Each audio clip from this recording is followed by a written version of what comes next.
Hello, everyone. Today we will gain some basic knowledge on Partnership Act through some basic MCQs. So, without wasting any time, let's start with it.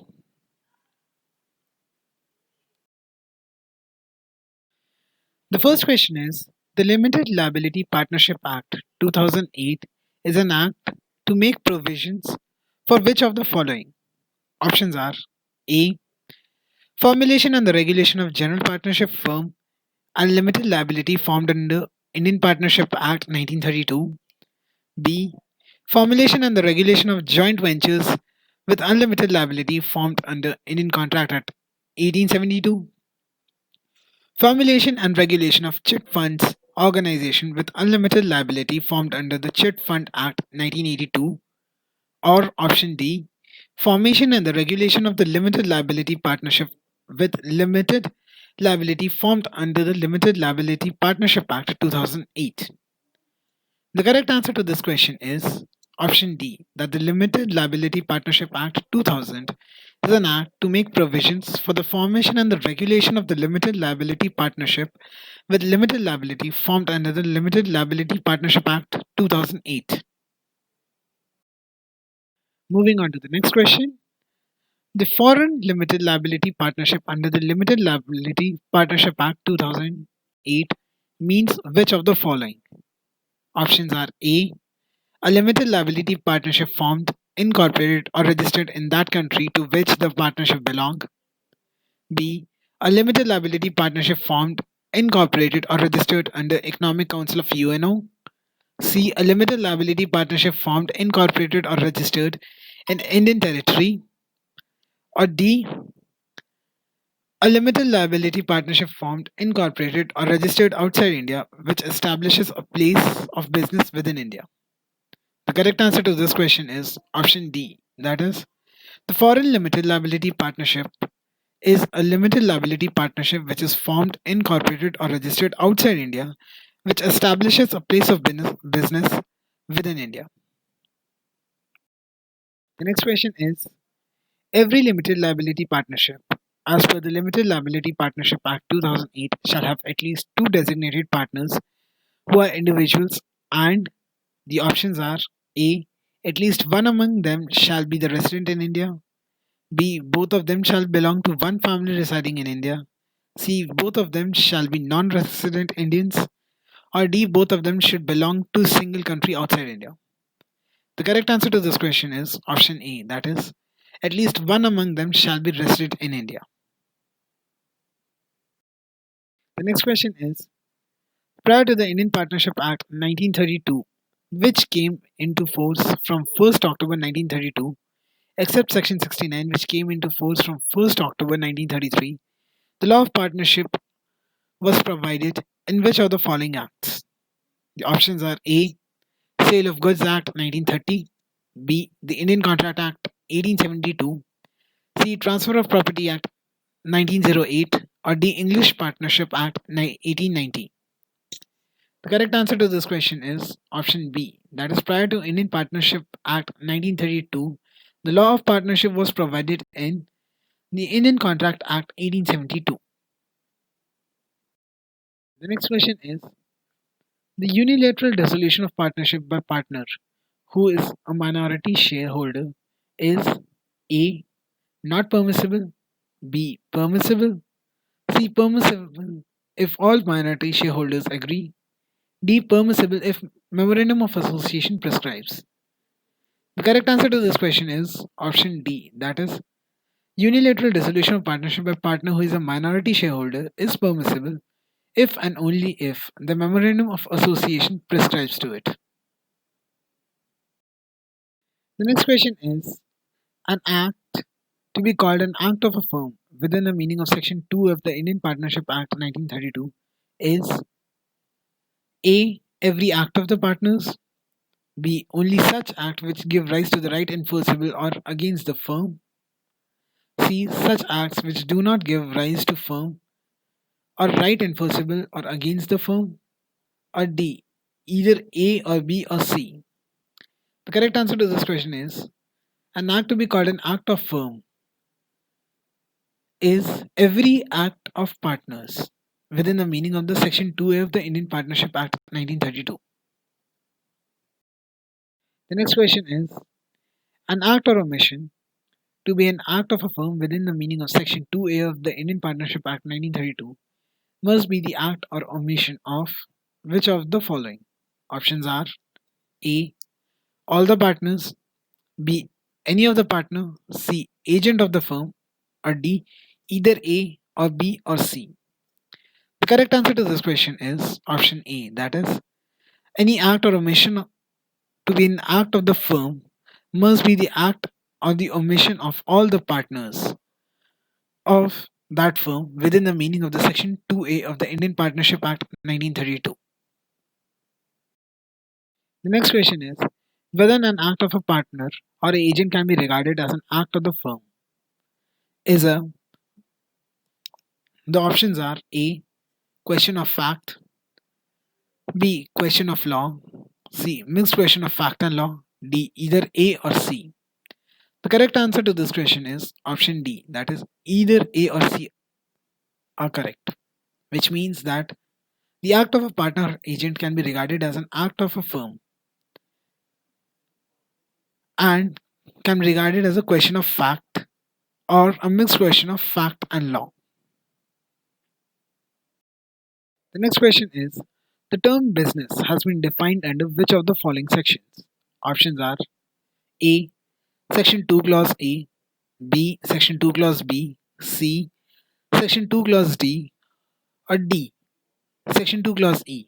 The correct answer to this question is option A. That means the term business has been defined under the Section 2 Clause A of the Indian Partnership Act.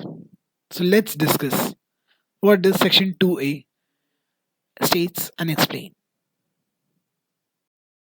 The next question is under Section 2 Clause B of Indian Partnership Act, business includes which of the following? Options are A. Every trade and occupation, B. Every occupation and profession, C. Every trade, occupation and profession, or D. Every trade and profession. The correct answer to this question is Section 2B of the Indian Partnership Act. Business include every trade and occupation that exists in India. The next question is the term partnership has been defined under which of the following sections? Options are A. Section 3, B. Section 4, C. Section 5, or D. Section 6. The correct answer to this question is option B, that is, partnership is defined under Section 4 of the Partnership Act. So let's see what does Section 4 states.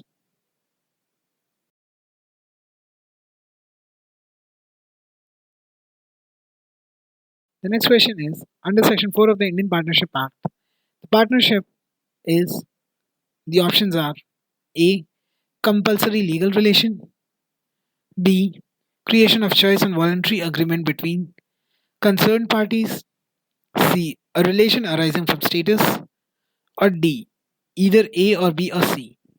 The correct answer to this question is option B. That means under Section 4, the Indian Partnership Act, the partnership is a creation of choice and a voluntary agreement between the concerned parties.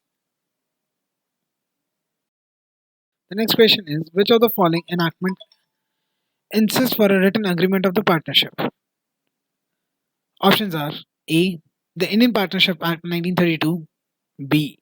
The Indian Contract Act 1872, C. Indian Registration Act 1908, or D. Neither A nor B nor C. The correct answer to this question is option A. That means the enactment insists for written agreement of partnership in the Indian Partnership Act 1932. The next question is a partnership can be A. A general partnership, B. A particular partnership, C. Either A or B, or D. Only A and not B. The correct answer to this question is option C. That is, a partnership can be either A or B, which means a partnership can be a general partnership or a particular partnership. It depends on the nature of the business and the partnership that entails. The next question is the Section 8 of the Indian Partnership Act 1932 provides for options are A. Particular partnership, B. General partnership, C. Partnership at will, or D. All of the above. The correct answer to this question is option A, that is, Section 8 provides for a particular partnership. So let us now see what does Section 8 states and explain. Section 8 states particular partnership. It states that a person may become a partner with another person in a particular adventure or undertakings. The next question is the relationship between a partnership arises from the contract and not from status. This statement and relation is prescribed under which of the following sections? Options are A. Section 4, B. Section 5, C. Section 6, or D. Section 7. The correct answer to this question is option B, that is, the relation of a partnership arises from contract and not from status is explained in Section 5. So let's see what does Section 5 explains and states. Section 5 states and defines partners.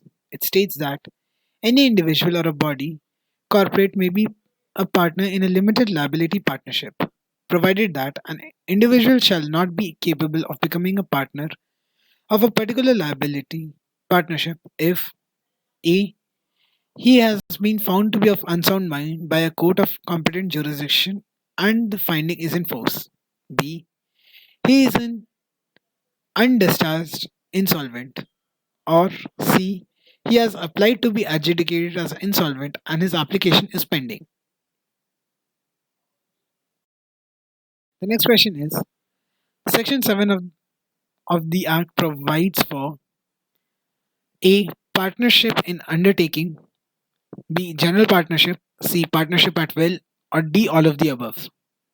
The correct answer to this question is option C, that is, Section 7 provides for partnership at will. Section 7 states partnership at will. It states that when no provision is made by the contract between the parties for the duration of their partnership or for the determination of their partnership, the partnership is known as partnership at will. The next question is a partnership firm is a distinct legal entity from its partners. B. Not a distinct legal entity from its partners. C. A juristic person. Or D. Either A or C. The correct answer to this question is option A. That means a partnership firm is a distinct legal entity from its partners. The next question is for the purpose of the income tax, a partnership firm is options are A. Can be assessed as an entity distinct and separate from its partners.